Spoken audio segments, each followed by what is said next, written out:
अपने अंदर की ऊर्जा को महसूस करें।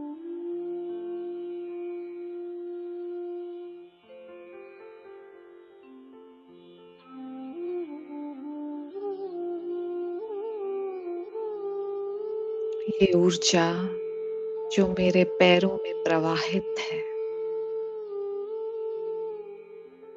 हाथों में प्रवाहित है,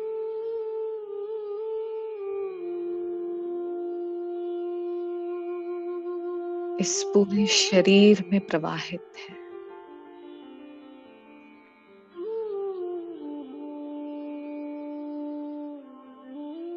इस ऊर्जा का केंद्र बिंदु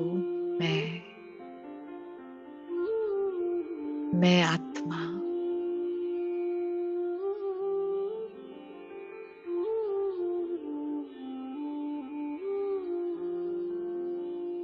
इस तन के भव्य भाल पर विराजित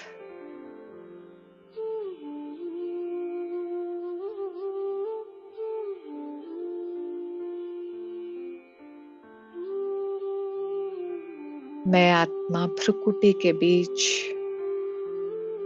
विराजित हूँ।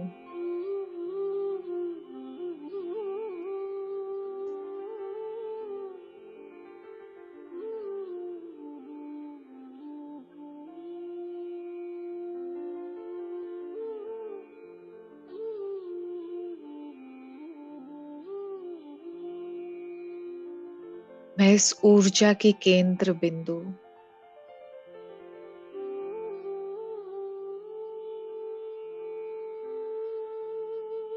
अब इस शरीर से डिटैच हो रही हूँ।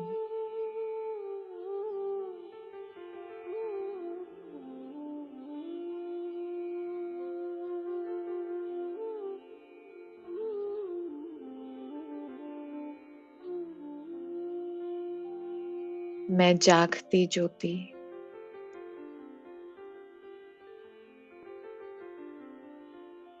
ऊपर की ओर उड़ रही हूँ। अपने घर की तरफ।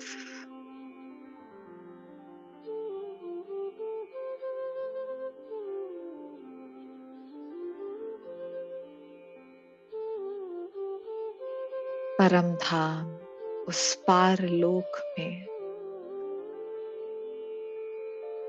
जहां से मैं आई हूँ।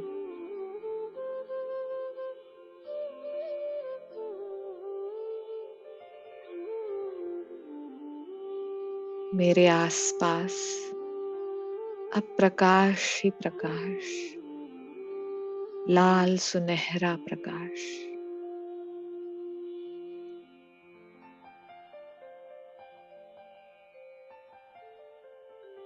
इस शांति को अपने में समा लें।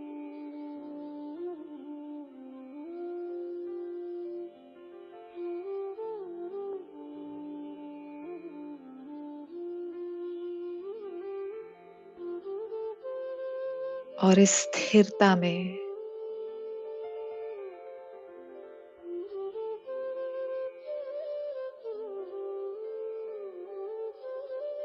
अपने पिता को देखें, उस प्यार के सागर को देखें, शांति के सागर को।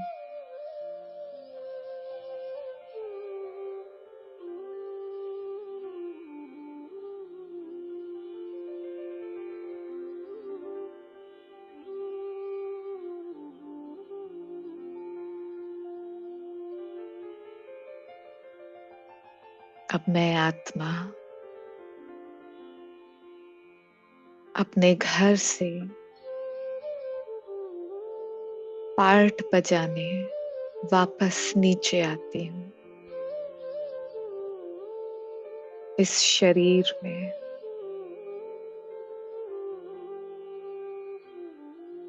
मैं एक अवतरित आत्मा हूँ।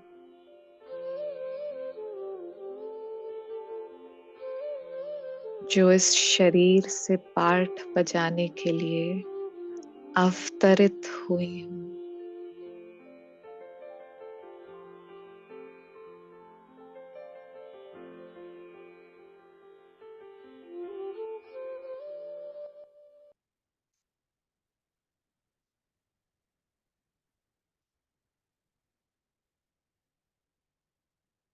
ओम शांति। तो आज हम फिर से 2 फरवरी 1969 की अव्यक्त वाणी पे डिस्कशन करेंगे। तो हम बहुत ही शॉर्ट में देखते हैं हमने लास्ट टाइम क्या डिस्कस किया था कि जो अव्यक्त स्थिति की जो अनुभूति है उसकी विधि बाबा बता रहे थे कि उसकी विधि क्या है। कि सबसे पहले तो हमें प्रेम स्वरूप बन के अपनी दिव्य बुद्धि के आधार से अमृत वेले बैठना है इस संकल्प के साथ कि बाबा हम आपसे अव्यक्त मिलन मनाना चाहते हैं। तो ये और बाबा से फिर रूह रिहान करने का ये हमारा पिछली बार का डिस्कशन था। तो अब हम उसी का आ, आगे डिस्कशन करेंगे उसी मुरली का। लेकिन किसी का कुछ इसमें स्पेशल अनुभव रहा हो या कुछ स्पेशल मंथन रहा हो तो शेयर कर सकते हैं इससे पहले कि हम आगे बढ़ें। या कोई स्पेशल पॉइंट टच हुआ हो। ओम शांति। हाँ जी, जो अमृत वेले का आपने बताया था, एक अनुभव शेयर किया था आपने कि हम्म। दो तरह के बच्चे होते हैं। एक तो वो जिनको बाप दादा स्वयं आकर के जगाते हैं, लेकिन एक वो बच्चे होते हैं जो स्वयं जग करके बाप दादा का वेलकम करने के लिए तैयार होते हैं। तो मुझे ये चीज बहुत अच्छी लगी, और मेरे मेरे आंख खुलने का जो विधि है कहिए, या पहले से उसमें चेंज आया है। अब उठते के साथ हमें ये लगता है कि मैं जल्दी से रेडी हो जाऊं, मुझे बाबा को वेलकम करना है। तो हाँ उसके लिए हाँ बहुत बहुत बढ़िया। Thank you. ओम शांति। बढ़िया।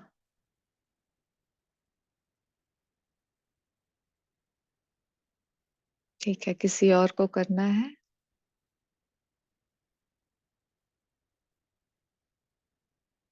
ठीक है, तो अब हम आगे बढ़ते हैं और ऐसे ही सब चिंतन करेंगे, एक्सपीरियंसेस करेंगे और शेयर करते रहेंगे। तो उससे क्या है, सबको एक साथ इंस्पिरेशन मिलता है और सब संगठन में चलेंगे तो ज्यादा प्रोग्रेस होगा। तो बाबा कहते हैं, आज का सेकंड पैराग्राफ है। बाबा की इतनी अच्छी मुरली है कि एक भी पैराग्राफ छोड़ने का मन नहीं करता है। तो बाबा कहते हैं, वतन में बैठे बैठे कई बच्चों की दिलों की आवाज पहुंचती रहती है।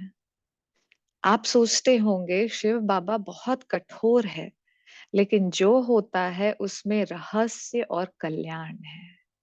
तो बाबा यहाँ किस चीज की बात कर रहे हैं? अभी हम 1969 में है, जब बाबा अभी अभी अव्यक्त हुए थे। तो सब बाबा को वो लहने देते थे कि बाबा आपने बुला लिया। आप तो कहते थे कि हम साथ चलेंगे, आपने तो देखो ब्रह्मा बाबा को बुला लिया। तो बाबा की ये सब आवाजें बाबा तक पहुंचती, मतलब बच्चों की आवाजें बाबा तक पहुंचती रहती हैं। तो इसलिए बाबा कह रहे हैं कि आप सोचते होगे, अरे बाबा ने तो ऐसा कर दिया, बाबा ने बुला लिया, बाबा कितना कठोर है। बट ऐसा नहीं है, बाबा कहता है उसमें भी रहस्य और कल्याण है। अच्छा, एक अभी रीसेंट अनुभव है कि एक बहन आई यहाँ पर। उन्होंने पूछा कि आजकल बाबा मुझे रिस्पॉन्ड नहीं करता है। तो बाबा क्या मुझसे रूठ गया है, या बाबा मतलबी हो गया है, या बाबा बहुत क्रूअल है? तो ऐसा है क्या? ऐसा हो सकता है कि बाबा क्रूअल हो?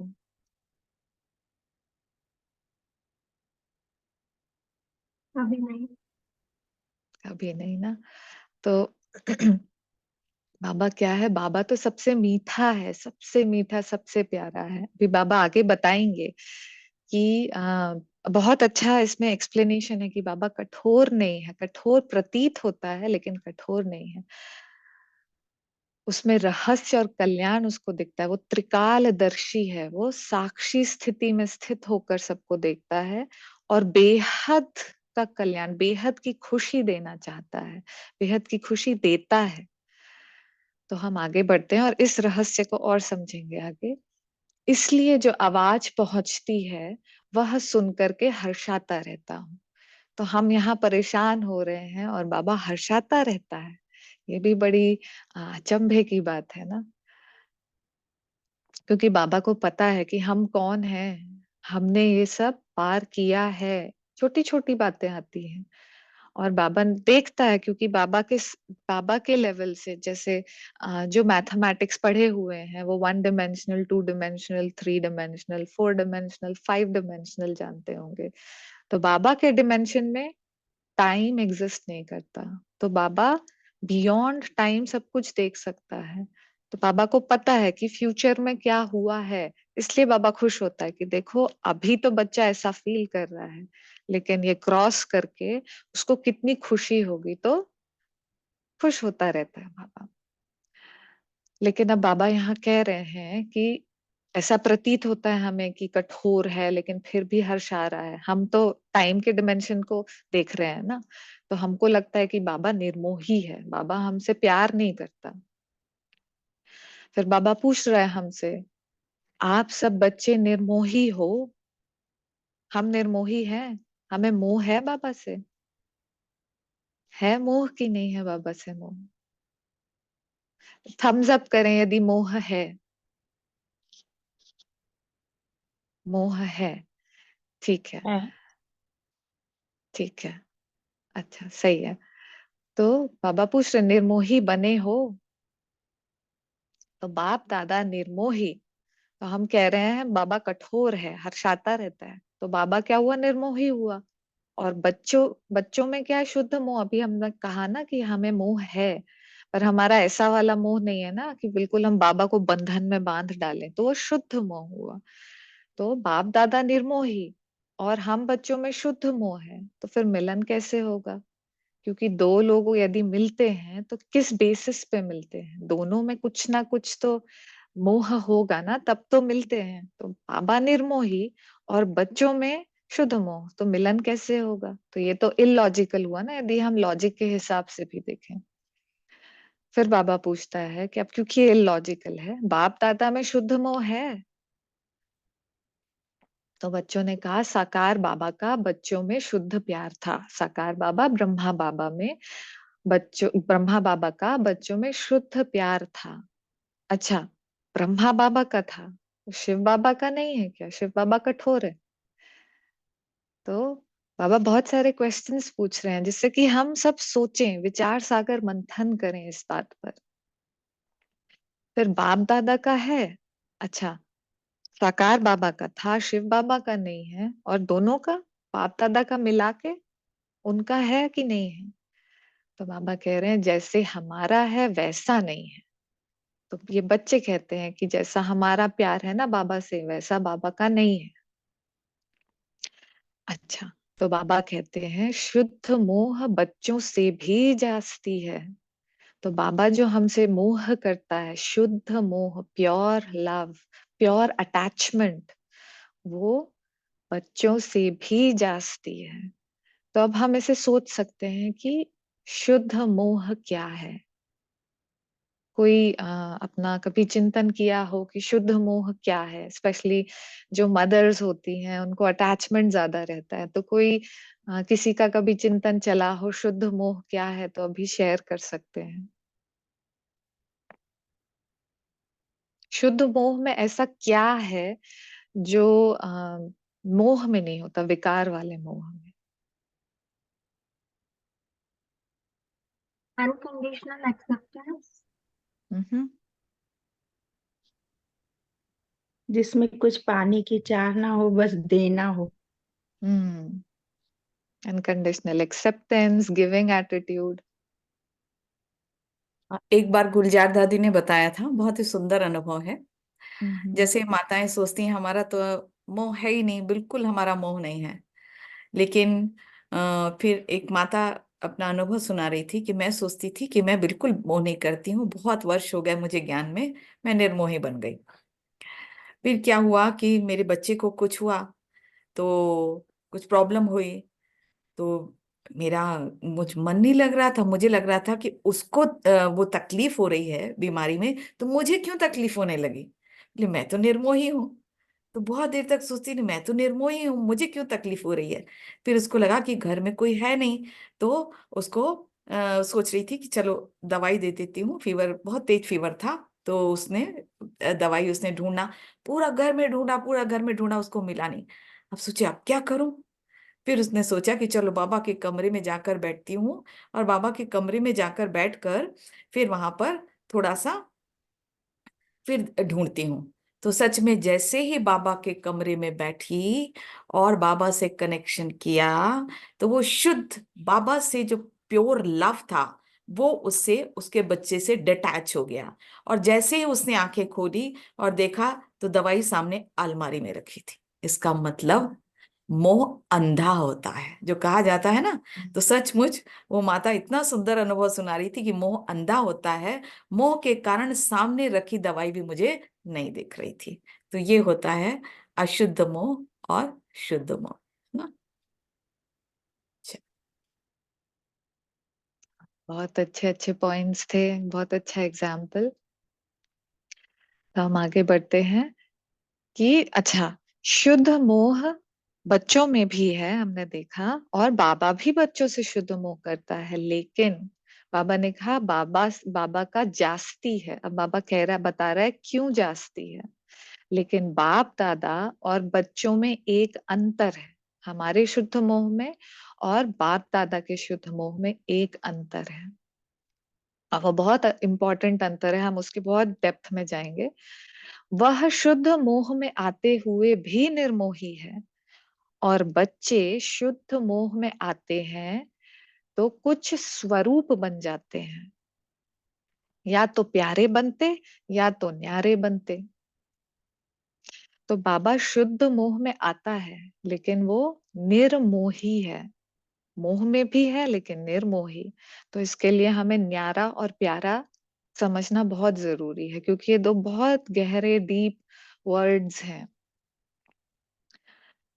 तो बाबा कह रहे हैं कि बाबा प्योर फॉर्म में रहता है, प्योर शुद्ध मोह करता है, लेकिन हम बच्चे क्या होते हैं, हम या तो न्यारे बनते हैं या तो प्यारे बनते हैं। लेकिन बाप दादा न्यारा और प्यारा साथ साथ बनते हैं, साथ साथ बनते हैं। अच्छा, अभी न्यारा शब्द का जो इंग्लिश इंग्लिश ट्रांसलेशन है वो है डिटैच्ड। अब डिटैच्ड तो नेगेटिव कॉनोटेशन भी रखता है कि भाई ये तो डिटैच्ड है। जैसे शुरुआत में ब्रह्मा कुमारी का ये था कि ये तो घर बार छुड़वा देते हैं सब। तो इस वर्ड में एक नेगेटिव कॉनोटेशन भी है। जैसे एक होता है आसक्त, ये तो बहुत आसक्त है, और एक होता है न्यारा। तो न्यारा is a very positive word, और detached could be taken in a negative connotation. तो अभी कभी किसी ने सोचा है कि न्यारा का मतलब क्या हो सकता है, न्यारा कैसे बन सकते हैं, या न्यारा किसी ने कभी चिंतन किया या एक्सपीरियंस किया हो तो एक शब्द में या एक लाइन में कोई बता सकते हैं? ओम शांति। हाँ जी हम्म, दीदी, जो मेरा अनुभव है, ऐसे एक एक करके जब भी न्यारा बनने का कोशिश किया तो वो नहीं हुआ। लेकिन जब भी अपने आत्म अभिमानी स्थिति, मैं इस हम्म, शरीर से अलग हूँ, न्यारी हूँ, बस यही एक पुरुषार्थ किया ना, तो फिर बाकी सारी व्यर्थ से, बंधनों से न्यारे होते चले गए। हम्म। जी। ओम शांति। हाँ। तो मैम। हाँ हाँ, बोलो श्रेया। हाँ, नहीं ठीक है, आप कंटिन्यू करें। आवाज तुम्हारी बहुत एको हो रही है, फिर से बोलना। नहीं, कोई बात नहीं, आप कंटिन्यू करें। अच्छा अच्छा, ठीक। तो न्यारापन कैसे आता है? जब हम आत्मिक स्थिति में रहते हैं, जब हम आत्मिक स्थिति में होंगे तो सबसे पहले क्या होगा, हम अपने देह से न्यारे रहेंगे और हम सामने वाले को भी आत्मा देखेंगे। तो वो हुआ। अच्छा, इसमें एक और चीज है, एक होती है आत्मिक स्थिति और एक होती है अशरीरी स्थिति। आत्मिक स्थिति, मैं आत्मा हूं, पर मैं इस देह में काम कर रही हूँ। मैं इस देह में आकर, जैसे हमने शुरू में मेडिटेशन किया कि मैं आत्मा इस देह में अवतरित हूँ और मैं इस देह से काम कर रही हूँ, सुन रही हूँ, देख रही हूँ। ये हुआ आत्मिक स्थिति। आत्मिक स्थिति भी न्यारी स्थिति है। और दूसरी है अशरीरीपन, अशरीरी स्थिति। अशरीरी स्थिति तो ऐसा हुआ कि मैं आत्मा हूँ, लेकिन मैं देह से डिटैच्ड हूँ, इस देह से परे हूँ। तो वो सिर्फ जब हम जैसे मेडिटेशन में बैठते हैं, अमृत वेला किया या नुमा शाम किया, तो वो हुआ अशरीरी स्थिति। तो ये हुआ आत्मिक और अशरीरी। अभी दोनों स्थिति न्यारी स्थिति है।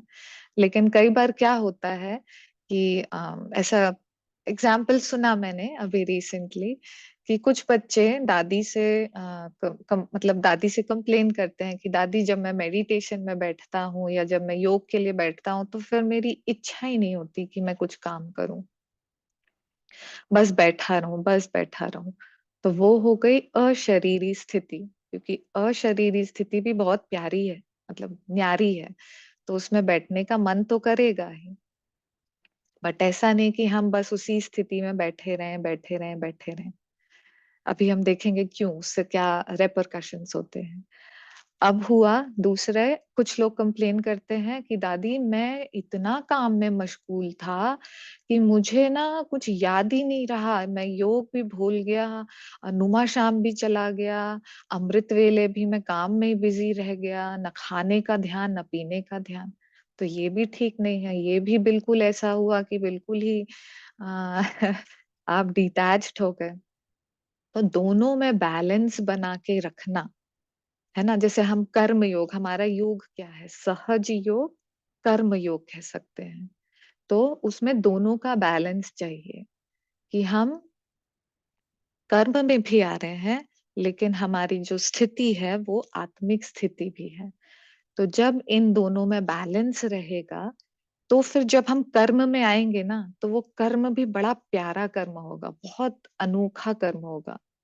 और वो ऐसा कर्म होगा आपसे, ऐसा कर्म होगा कि जो आपके आसपास वाले हैं ना, उनको भी उस कर्म से प्यार मिलेगा।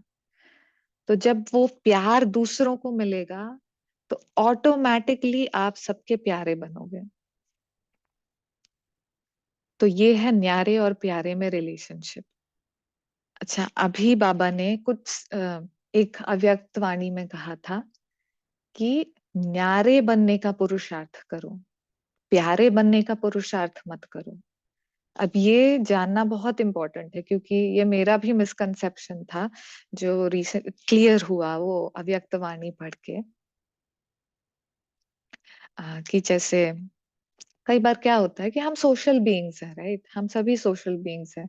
हम चाहते हैं कि हम सोसाइटी में या ब्राह्मण परिवार में भी लोग हमें प्यार करें, हमें सम्मान दें, राइट। तो हम क्या करते हैं, हम उसी पुरुषार्थ में लग जाते हैं कि किसी को स्पेशल मतलब किसी का स्पेशल ध्यान रख रहे हैं कि मैं इनका प्यारा बनूं, स्पेशल सेवा कर रहे हैं कि मैं इनका प्यारा बनूं।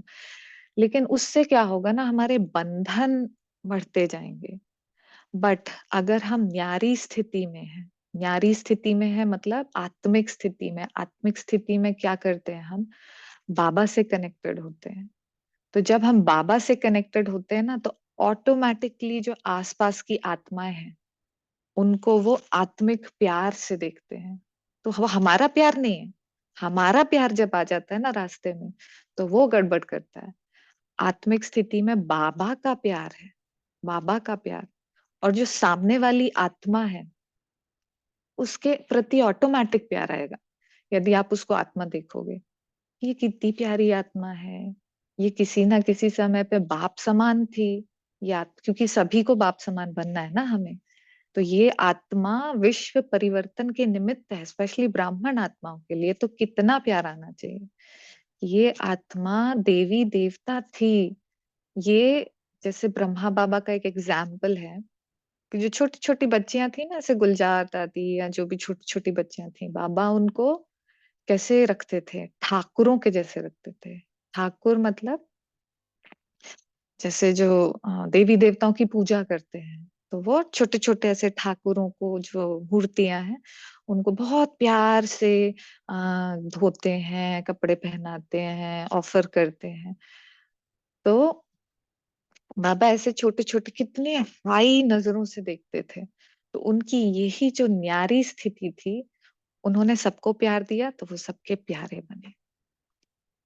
तो उनको मोह नहीं था, शुद्ध मोह था, पर वो निर्मोही भी थे, डिटैच्ड रहते थे, डिटैच्ड, एकदम डिटैच्ड। उनको कोई चीज अफेक्ट नहीं करती थी, है ना। तो ये हुआ न्यारा और प्यारा साथ साथ होना। तो इसमें ब्रह्मा बाबा के बहुत एग्जाम्पल्स हैं, बहुत एग्जाम्पल्स। जब 18 जनवरी क्लोज आएगी तो मेरे मेरे ख्याल से हम सभी और जानेंगे ब्रह्मा बाबा की इस न्यारी और प्यारी स्थिति पे। तो सभी चिंतन करना न्यारी और प्यारी स्थिति पे, और प्रैक्टिस भी करना।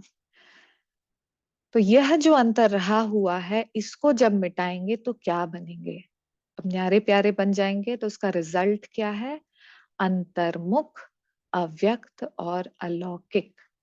तो इस सारी मुरली का जो हमारा मेन था वो है अव्यक्त मिलन का अनुभव करना। तो पहले दिन बाबा ने बताया अव्यक्त स्थिति में कैसे स्थित होंगे, अमृत वेले का बताया। अभी आज बाबा बता रहे हैं न्यारे और प्यारे बनना।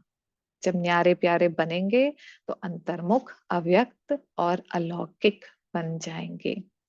अभी इसमें लौकिक, अलौकिक, पारलौकिक भी बहुत इंपॉर्टेंट चीज है, जो डिफरेंस समझना बहुत इंपॉर्टेंट है कि अलौकिक नशा क्या है और पारलौकिक नशा क्या है। कोई बताएंगे अलौकिक नशा और पारलौकिक, इसमें अंतर?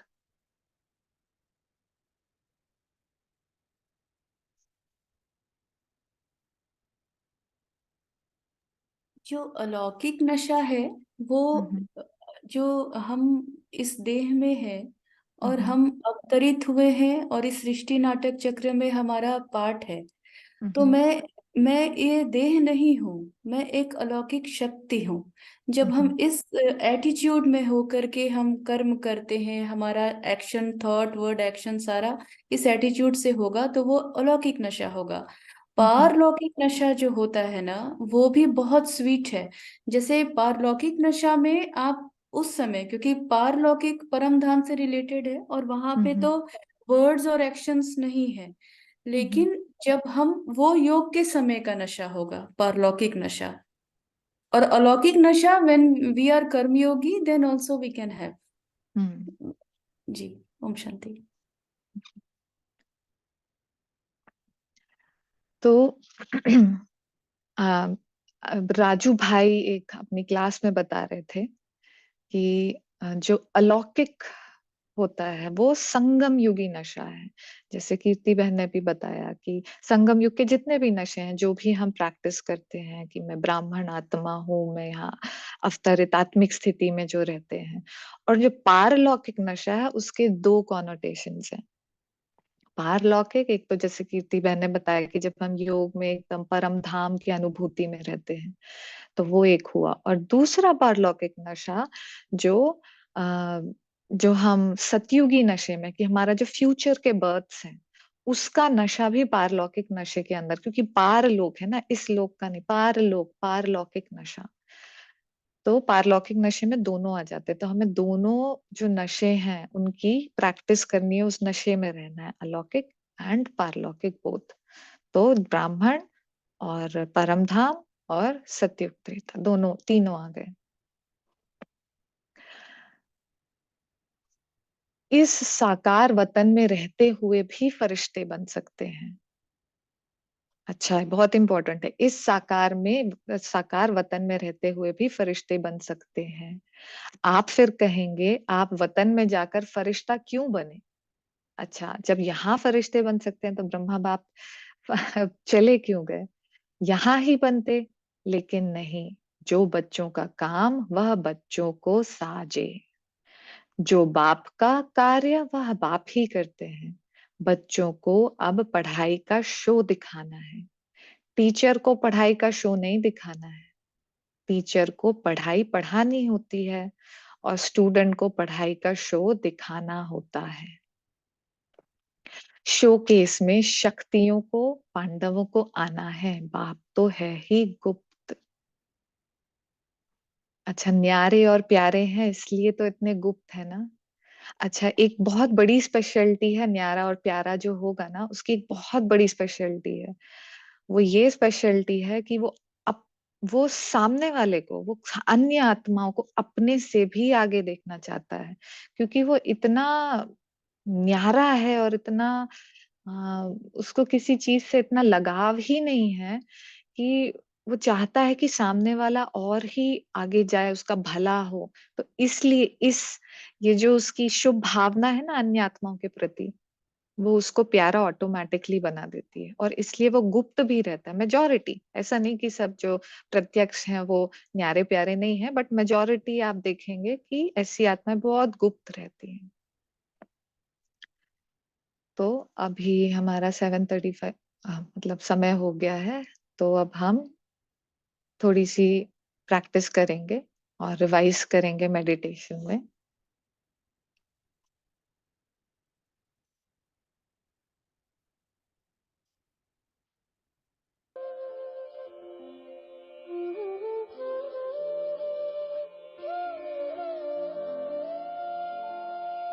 थोड़ा म्यूजिक लो कर दो, म्यूजिक ज्यादा तेज।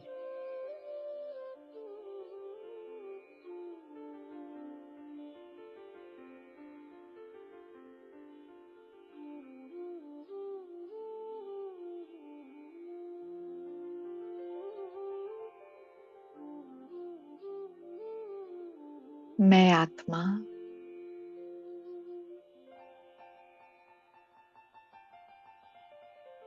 चमकती हुई मणि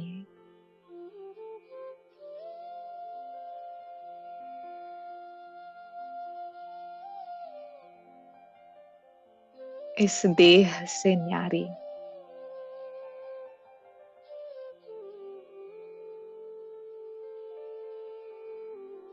और सर्व की प्यारी आत्मा हूं।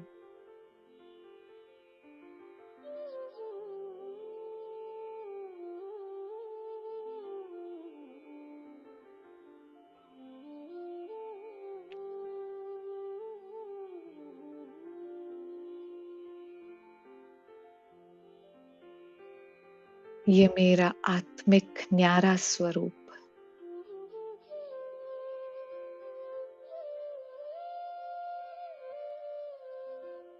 कितना प्यारा है।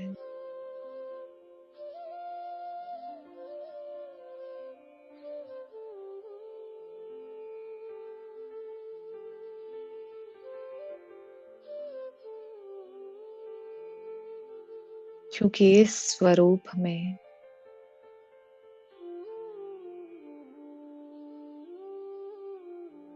मैं अपने प्यारे बाबा की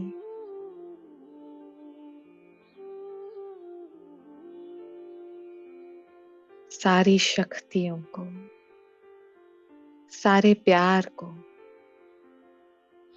महसूस कर सकती हूँ।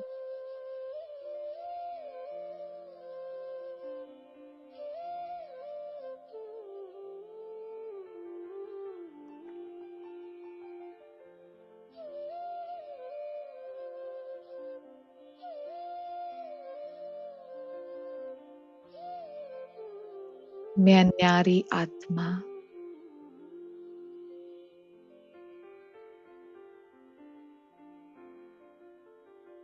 अब अपने लाइट के शरीर को धारण कर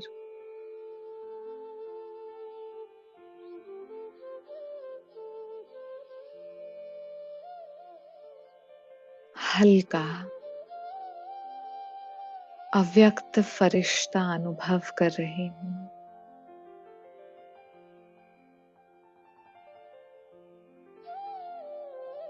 हल्कापन, न्यारापन,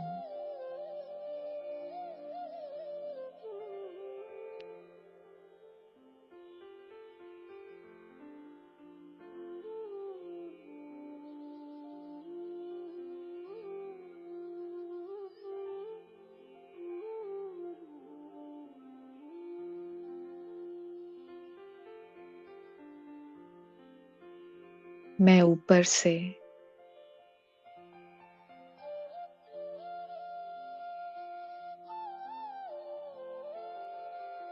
अव्यक्त धाम से।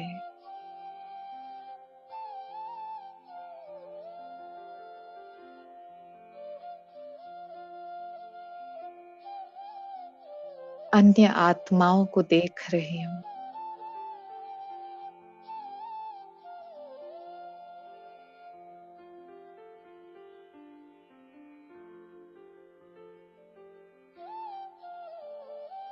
ये सभी आत्माएं कितनी प्यारी,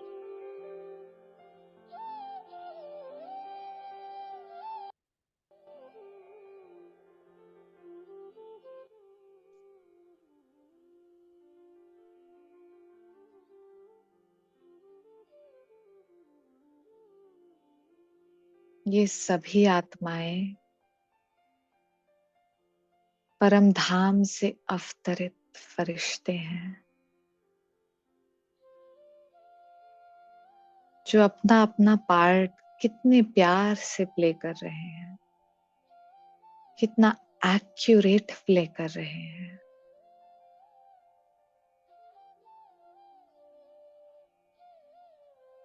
ये सभी आत्माएं निर्दोष हैं।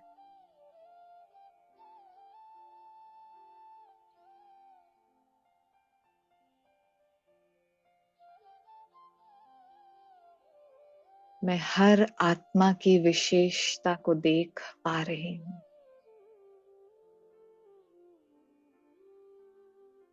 हर एक आत्मा की महानता को महसूस कर पा रही हूँ।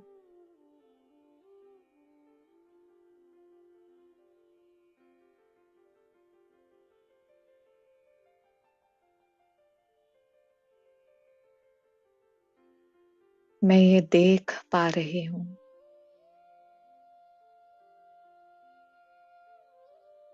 कि हर एक कार्य में कल्याण है। रहस्य को देख पा रही हूँ।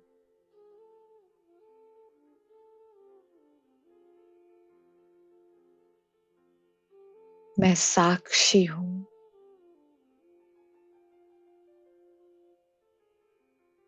मैं ट्रस्टी हूँ।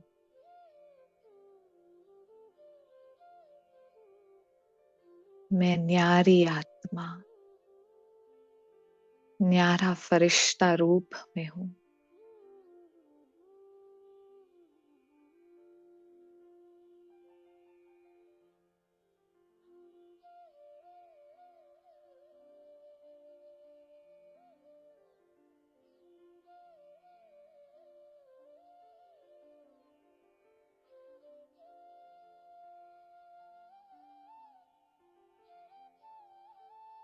अब मैं आत्मा वापस अपने देह में अवतरित होती हूँ।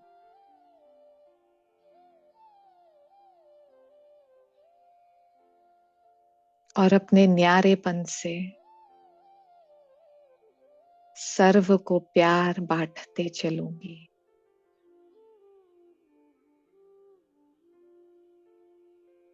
ओम शांति।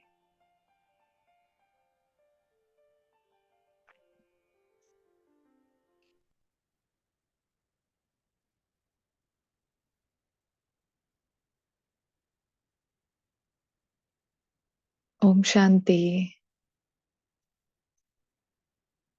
शांति। ओम शांति। ओम शांति। ओम शांति। ओम शांति। Thank you. ओम शांति। Thank you. ओम शांति। ओम थैंक शांति। तो प्यार से बोला यू।